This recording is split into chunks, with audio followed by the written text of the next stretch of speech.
ഹരേ കൃഷ്ണ. ഭഗവത്ഗീത അദ്ധ്യായം 3 ശ്ലോകം 21. ഒരു ശ്രേഷ്ഠനായ വ്യക്തി എന്തു തന്നെ ചെയ്താലും സാധാരണ ജനങ്ങൾ അദ്ദേഹത്തെ അനുകരിക്കുന്നു. മാതൃകാപരങ്ങളായ പ്രവൃത്തികളിൽ അദ്ദേഹം സ്വീകരിക്കുന്ന മാനദണ്ഡങ്ങളെ ലോകമൊട്ടാകെ ആദരിക്കുന്നു. ഭാവാർത്ഥം: പ്രായോഗികമായി നല്ല പ്രവൃത്തികളാൽ സമൂഹത്തെ ഉത്ബുദ്ധമാക്കുവാൻ കഴിവുള്ള ഒരു നേതാവിനെയാണ് പൊതുജനങ്ങൾക്ക് ആവശ്യം. പുകവലിക്കുന്ന നേതാവിനെ മറ്റുള്ളവരെ ഉപദേശിച്ച് പുകവലിയിൽ നിന്ന് പിന്തിരിക്കാനാവില്ലല്ലോ. ഉപദേശിക്കാൻ തുനിയുന്നതിനു മുൻപ് ഗുരു വേണ്ടും വിധമുള്ള പെരുമാറ്റം ശീലിച്ചിരിക്കണമെന്ന് ചൈതന്യ മഹാപ്രഭു പറയുന്നു. അങ്ങനെയുള്ള ഒരു ഉപദേഷ്ടാവിനെ ആചാര്യനെന്ന്, ഉത്തമ ഗുരുവെന്ന് പറയാം. സാമാന്യ ജനങ്ങളെ പഠിപ്പിക്കുന്നതിന് ഗുരു ശാസ്ത്രവിധിക്കനുസരിച്ച് ജീവിക്കണം. അംഗീകൃതങ്ങളായ വേദോക്ത പ്രമാണങ്ങൾക്കെതിരായി അയാൾ സ്വയം നിയമങ്ങൾ നിർമ്മിക്കാൻ പാടുള്ളതല്ല. മനുസംഹിത മുതലായ സ്മൃതി ഗ്രന്ഥങ്ങളാണ് മനുഷ്യവർഗത്തിൻ്റെ പ്രാമാണിക രേഖകളായി ഗണിക്കപ്പെടുന്നത്. നേതാക്കളുടെ ഉപദേശങ്ങൾ ധർമ്മഗ്രന്ഥങ്ങളെ അടിസ്ഥാനപ്പെടുത്തി ആയിരിക്കണം. സ്വയം മേന്മ കൈവരിക്കുവാൻ ആഗ്രഹിക്കുന്ന ഒരാൾ ഉത്കൃഷ്ടരായ ആചാര്യന്മാർ അനുഷ്ഠിച്ചു വന്നിരുന്ന നിയമങ്ങൾ അനുസരിക്കണം. വിശിഷ്ട ഭക്തന്മാരുടെ കാൽപ്പാടുകൾ പിന്തുടരുന്നതുകൊണ്ടേ ആത്മസാക്ഷാത്കാരത്തിലേക്കുള്ള വഴിയിൽ മുന്നേറുവാൻ കഴിയൂ എന്ന് ശ്രീമദ് മഹാഭാഗവതവും ഊന്നിപ്പറയുന്നുണ്ട്. രാജാവ് അഥവാ രാഷ്ട്രത്തിൻ്റെ ഭരണാധികാരി, പിതാവ്, അധ്യാപകൻ എന്നിവരെ അറിവ് കുറഞ്ഞ സാധാരണ ജനങ്ങളുടെ നേതാക്കളായിട്ട് സ്വാഭാവികമായി കരുതി വരുന്നത്.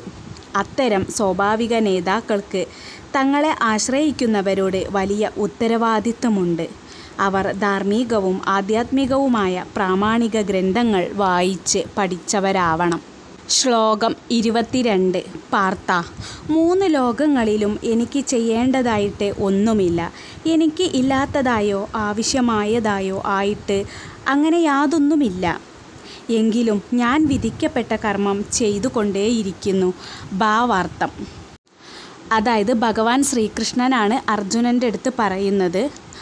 വൈദിക സാഹിത്യം ഭഗവാനെ വർണ്ണിക്കുന്നത് ഇങ്ങനെയാണ്: നിയന്ത്രാക്കളെ എല്ലാം ശ്രീ ഭഗവാൻ നിയന്ത്രിക്കുന്നു. നാനാഗ്രഹാധിപതികളിൽ വെച്ച് ശ്രേഷ്ഠവുമാണ് അവിടുന്ന്. എല്ലാവരും അദ്ദേഹത്തിൻ്റെ നിയന്ത്രണത്തിലാണ്. ഭഗവാൻ തന്നെയാണ് ജീവജാലങ്ങൾക്ക് പ്രത്യേകമായ അധികാരങ്ങൾ നൽകിയിരിക്കുന്നത്. അവയൊന്നും സ്വയം പരമാധികാരിയല്ല. അദ്ദേഹം സർവ്വദേവന്മാർക്കും ആരാധ്യനും ഭരണാധികാരികളിൽ അഗ്രഗണ്യനുമാണ്. ആരും അദ്ദേഹത്തെക്കാൾ വലിയവനല്ല. ഭൗതിക നേതാക്കളെക്കാളും നിയന്താക്കളെക്കാളും എത്രയോ സമുന്നനും അവർക്കെല്ലാം പൂജനീയനുമാണ് ഭഗവാൻ. കാരണങ്ങൾക്കെല്ലാം ആദികാരണമായ ഭഗവാൻ ശ്രീകൃഷ്ണൻ. സാധാരണ ജീവാത്മാവിൻ്റെ മൂർത്തരൂപം പോലെയല്ല ശ്രീ ഭഗവാന്റേത്. അദ്ദേഹത്തിൻ്റെ ആത്മാവും ശരീരവും വ്യത്യസ്തങ്ങളല്ല. നിരപേക്ഷനാണദ്ദേഹം. അവിടുത്തെ ഇന്ദ്രിയങ്ങളെല്ലാം ദിവ്യങ്ങളാണ്. തൻ്റെ ഏതിന്ദ്രിയത്തിനും മറ്റേതൊന്നിൻ്റെയും പ്രവൃത്തി ചെയ്യാൻ കഴിയും. അതുകൊണ്ട് ഭഗവാനെ സമാനനായോ അദ്ദേഹത്തെക്കാൾ ശ്രേഷ്ഠനായോ ആരും തന്നെയില്ല. അവിടുത്തെ വിഭൂതികൾ നാനാവിധങ്ങളാണ്. പ്രവർത്തനങ്ങൾ സ്വാഭാവികമായി തുടർന്നു പോരുന്നവയുമാണ്. ശോധശോധരോപനിഷത്തിലാണ് ഇത് പറയുന്നത്.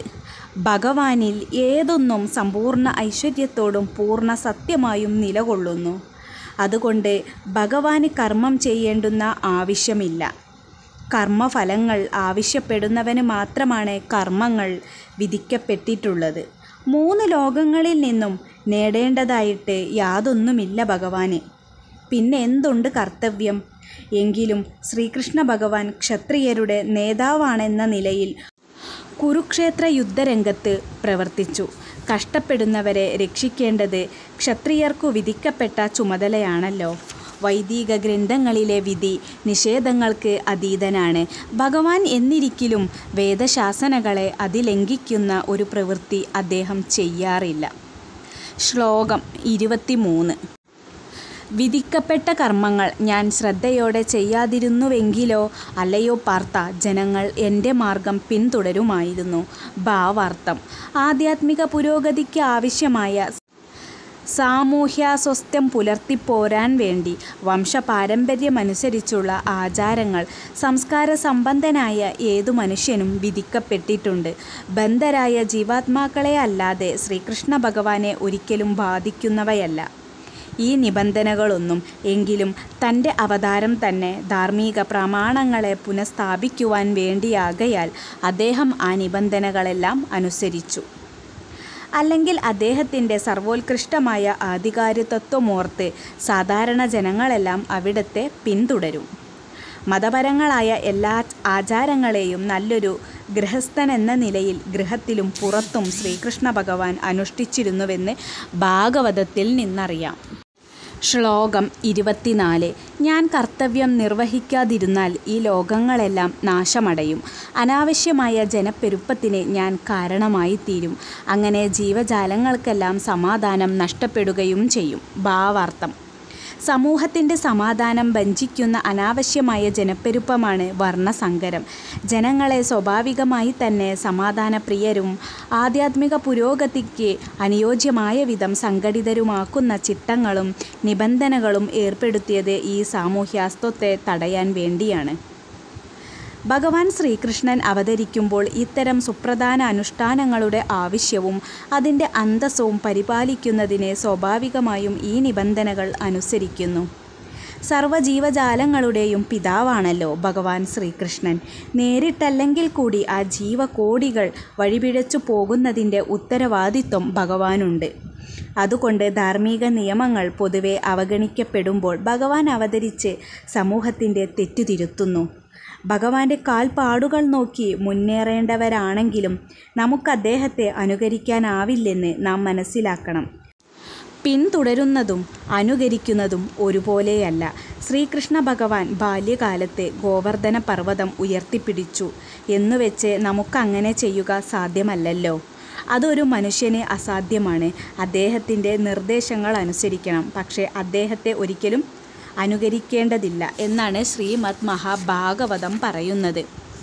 ഭഗവാന്റെയും അദ്ദേഹത്താൽ നിയുക്തരായവരുടെയും ഉപദേശങ്ങൾ അനുസരിക്കുകയേ ഒരാൾ ചെയ്യേണ്ടതുള്ളൂ. നമ്മുടെ നന്മയ്ക്കുതകുന്നതാണ് അവരുടെ ഉപദേശങ്ങൾ. ബുദ്ധിയുള്ളവർ അത് അതേപടി അനുസരിക്കും.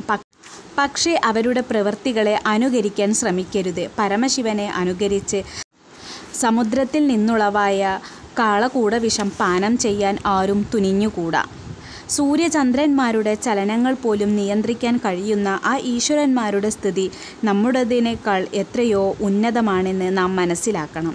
മഹാശക്തരായ അവരെ അത്രത്തോളം കഴിവില്ലാത്ത നമ്മൾ എങ്ങനെ അനുകരിക്കും? ഒരു സമുദ്രത്തോളം തന്നെ വിഷം ശിവൻ കുടിച്ചു തീർത്തു. ഒരു സാധാരണ മനുഷ്യൻ അതിലൊരു തുള്ളി കുടിച്ചാൽ മരിച്ചത് തന്നെ. കഞ്ചാവ് മുതലായ ലഹരി പദാർത്ഥങ്ങളിൽ ആസക്തിയുള്ള ചില കപട ശിവഭക്തന്മാരുണ്ട്. ശിവൻ്റെ പ്രവൃത്തികളെ അനുകരിക്കുന്നതുകൊണ്ട് തങ്ങൾ മരണത്തെ വിളിച്ചു വരുത്തുകയാണെന്ന് അവർക്കറിഞ്ഞുകൂടാ. ശ്രീകൃഷ്ണ ഭഗവാന്റെ ചില കപടഭക്തന്മാർ അദ്ദേഹത്തിൻ്റെ രാസലീലകളെ അനുകരിക്കാൻ ഇഷ്ടപ്പെടുന്നു. തങ്ങൾക്ക് ഗോവർദ്ധനോദ്ധാരണം സാധ്യമല്ലെന്ന് അവർക്ക് ഓർമ്മയില്ലേ? പ്രഭാവശാലികളായ അവരുടെ ഉപദേശങ്ങൾ അനുസരിക്കുകയേ നമ്മൾ ചെയ്യേണ്ടതുള്ളൂ. അവരെ അനുകരിക്കാൻ തുനിഞ്ഞുകൂടാ. അവരുടെ സ്ഥാനത്ത് വേണ്ടുന്ന യോഗ്യതയില്ലാതെ സ്വയം പ്രതിഷ്ഠിക്കാൻ ശ്രമിക്കുകയുമരുത്. ഭഗവാന്റെ വൈഭവം ഉൾക്കൊള്ളാത്ത അനേകം കപട അവതാരങ്ങൾ ഇവിടെ ഇന്നും കണ്ടുവരുന്നുണ്ടല്ലോ. ഹരേ കൃഷ്ണ.